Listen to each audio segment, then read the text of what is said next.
¿Se han preguntado alguna vez qué pasa con el alma de una persona con problemas mentales serios, tales como la esquizofrenia, el desequilibrio mental, la locura o los trastornos psicóticos? ¿O quizá con las personas con capacidades limitadas de raciocinio como el síndrome de Down, el autismo, entre otras?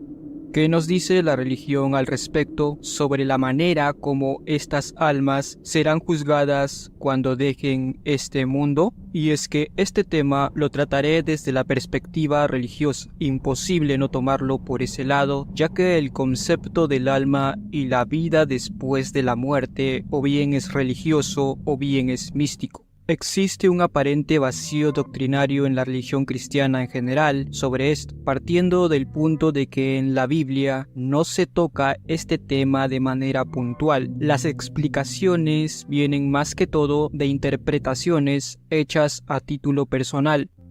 La medicina actual aún no comprende del todo las enfermedades mentales. Algunos factores son físicos como los desequilibrios hormonales, las anomalías cerebrales y las alteraciones de los neurotransmisores. También son causadas por sucesos traumáticos o abusos en la infancia.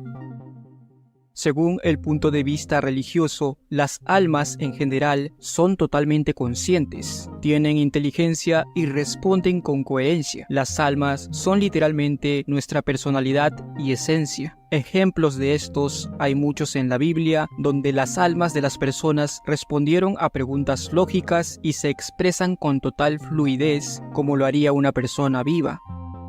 ¿Y por qué hablo de la inteligencia al responder preguntas lógicas y tener una conversación normal siendo un alma? Pues porque en la cultura popular las almas o los fantasmas son representados como seres irracionales, los cuales aparentan haberse olvidado su idioma humano y apenas pueden expresar 3 palabras juntas. En vez de hablar claro y directo, se manifiestan de maneras tan poco inteligentes como atacar, asustar o interactuar con la materia como mover objetos sin ningún tipo de propósito. Mientras que en la Biblia, estas mismas almas son descritas de otra manera. En la Biblia, ellas hablan claro y directo, como lo haría una persona viva. Esto lleva a un claro conflicto entre ambas posturas. ¿Quién está describiendo erróneamente el alma? ¿La Biblia o la cultura popular?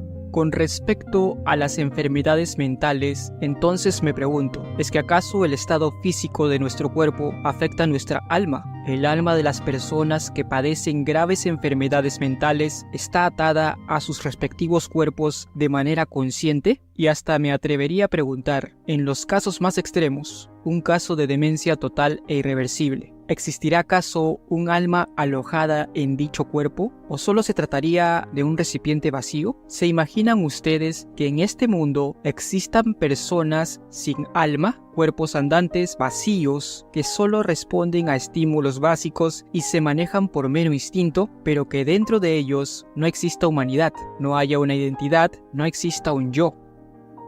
Para explicarme mejor sobre estas dudas planteadas, les haré un simple ejemplo gráfico al respecto.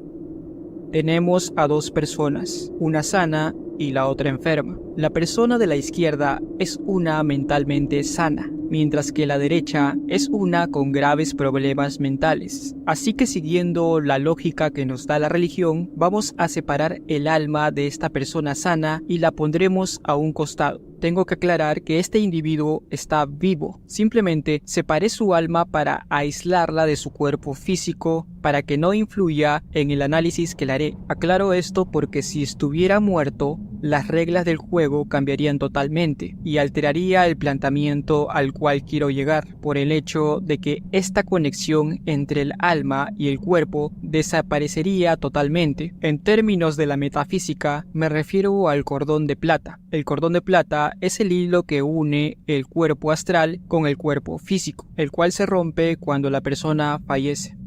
Volviendo al análisis, al separar esta alma de su cuerpo, sería la misma persona pero con algunas variantes. Tendría todas sus características psicosociales, su misma personalidad, esencia e inteligencia. Aún conservaría sentimientos como el amor, el odio, la tristeza, la alegría, el temor, etc. Pero aquí viene la diferencia. Al estar separado de su cuerpo físico, ya no experimentaría las sensaciones físicas humanas, tales como el hambre, el frío, el cansancio o la libido. Por otro lado, esta alma, separada de su cuerpo, aún conservaría la información o conocimientos humanos, tales como los recuerdos, la cultura, el idioma, la información de sus datos personales o incluso, dado su inteligencia, quizá podría resolver algún problema matemático simple o complejo. Esto último es algo que nos lleva a terrenos muy inciertos, considerando que el cerebro físico podría ser la única herramienta que permita a los individuos realizar este tipo de trabajos mentales.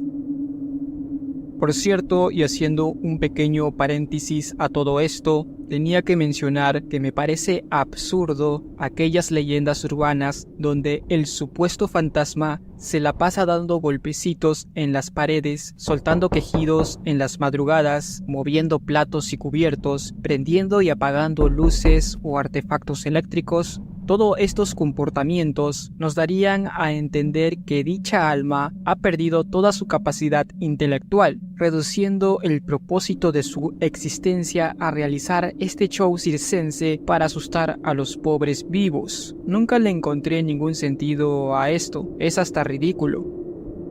Entonces quedamos que, al separar el alma del cuerpo, ésta conserva todas sus características más allá de lo físico. ¿Y qué pasa con este cuerpo vacío, vivo pero carente de conciencia? Pues lo más probable es que tendría movilidad física y actuaría por instintos básicos o reflejos naturales como respirar o comer, aunque no creo que pueda comunicarse correctamente mediante el uso del idioma o razonar, porque a pesar de tener una herramienta tan poderosa como su cerebro, sería como un avión sin piloto en pleno vuelo. Sin algo consciente que dirija el cerebro, la eficacia de las tareas que se realice serían bastante limitadas. El cuerpo físico solo sería un recipiente, siendo funcional únicamente si se hace uno con su alma. Ahora separemos de su cuerpo el alma de esta persona con problemas mentales graves. ¿Qué obtendríamos entonces? ¿En qué se diferenciaría de la persona sana? En este caso podrían haber dos realidades. La primera, automáticamente esta alma recuperaría, o mejor dicho, obtendría toda su capacidad intelectual, dado que el cuerpo que le fue entregado por un tema biológico o traumático lo mantenía encarcelado, siendo testigo en primera persona de sus actos, pero sin la capacidad de decidirlos, sin libre albedrío. Aunque también estaría una posibilidad que esta alma nunca estuvo consciente durante aquel periodo, y al separarse de su cuerpo sería prácticamente como un despertar de un largo sueño. Si este fuera el caso, las cosas se complicarían aún más, porque esto implicaría que nunca tuvo una personalidad definida. Al separarse de su cuerpo, se estarían dando los primeros segundos de su conciencia. Sería prácticamente como un recién nacido, sin ninguna experiencia, inocente en todo sentido de la palabra. La personalidad, lo que uno es como individuo, es todo un proceso que se da a través de los años por las interacciones que tenemos con el medio ambiente y las personas que nos rodean. Son los aciertos y errores los que forjan nuestro carácter, lo que nos hace personas de bien o personas malas. Si de un momento a otro, luego de estar dormida toda una vida, un alma obtiene una conciencia, o al tabula rasa, sería un alma vacía, ya que las experiencias en el mundo terrenal son necesarias para que se alcance una identidad. Aunque hay que decirlo, por más grave que sea el trastorno, las personas con locura u otras enfermedades mentales por lo general tienen cierto grado de raciocinio para hablar un idioma, conseguir alimento, buscar cobijo si llueve o quema el sol, mantener una pequeña interacción social normal, como una breve conversación lógica, un saludo o una despedida. Eso probaría que su alma no estaría del todo dormida o inconsciente. La otra realidad que se puede dar, el de esta persona enferma a la cual la hemos separado de su alma, es que no habría ninguna diferencia notable y que esta alma mantendría las mismas limitaciones, comportándose igual de irracional estando dentro o fuera de su cuerpo. En ese caso específico, pues sí que tendría sentido lo de reducir su existencia a dar golpecitos en las paredes, aunque eso significaría también que las almas que se dedican a hacer este tipo de manifestaciones serían únicamente almas de gente que en vida estuvo demente. Se puede entender que personas nazcan con defectos físicos o con enfermedades que impiden a los seres humanos desenvolverse normalmente en su medio ambiente. Pero, ¿acaso las almas también podrían salir defectuosas? ¿Un alma puede ser calificada de irracional? ¿Cómo es posible que un ente espiritual se vea afectado por el descontrol químico de algunas sustancias en el cerebro o por golpes y lesiones sufridas en algún accidente? En resumen, habiendo separado esta alma de su cuerpo, o bien obtiene la cordura automática, o bien se mantiene irracional, siendo la muerte el único medio que la liberaría de todo este suplicio. El juicio que recibirán estas almas por parte de Dios.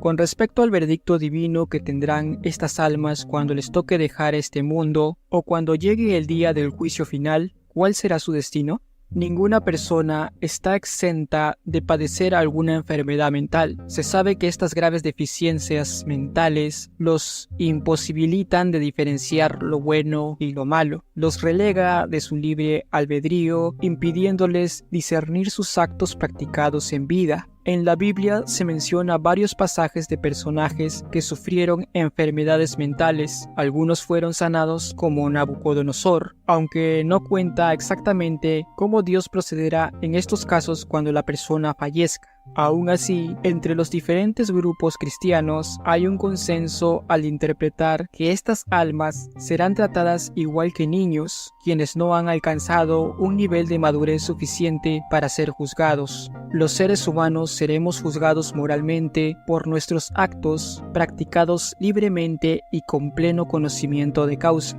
Se pueden hacer con graves deficiencias mentales o adquirirlas posteriormente. Si se nace y muere con esta incapacidad, pues Dios utilizará el mismo criterio que usa al recibir a los niños en su reino. En la visión protestante, estos afirman que irían al cielo directamente. Por su parte, la doctrina católica dice lo mismo, pero solo irían los bautizados. Y en el caso de no haber recibido dicho sacramento, estas personas irían al limbo. Si adquirimos estos trastornos en algún momento dado de nuestra vida ya adulta o habiendo alcanzado una madurez moral, ya sea por algún accidente, un trauma psicológico o algún tema biológico, nuestros actos previos a perder la cordura serán juzgados como cualquier ser humano normal. Hay casos específicos en donde las personas no están completamente locas, donde hay breves momentos de lucidez. En esos casos tan difíciles de analizar, se tendría que confiar en la sabiduría de Dios para ejercer el grado perfecto de justicia que merecería tal individuo. Con respecto a personas que sufren síndrome de Down o autismo, la explicación es más fácil. Simplemente serán tratados como niños. A propósito de este tema, y ya para finalizar, me planteé cierta pregunta. ¿Podría darse el caso de seres humanos que no posean alma?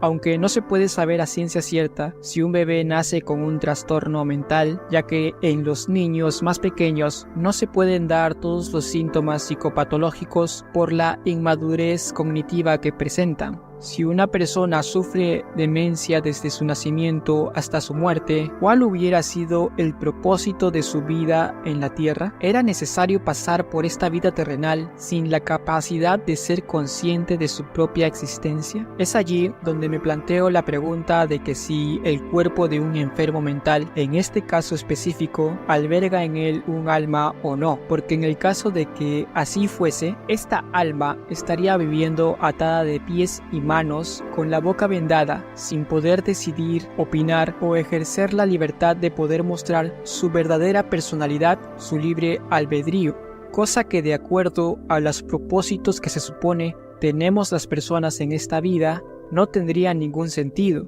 Como esta, habrá preguntas que jamás serán contestadas sobre estos temas, partiendo de que cada religión o persona puede tener su propia opinión al respecto. entender al 100% la conexión entre el cuerpo y el alma o la conciencia es un trabajo arduo y a futuro que toca estudiar no solo a gente de fe, sino a la ciencia, específicamente a la medicina.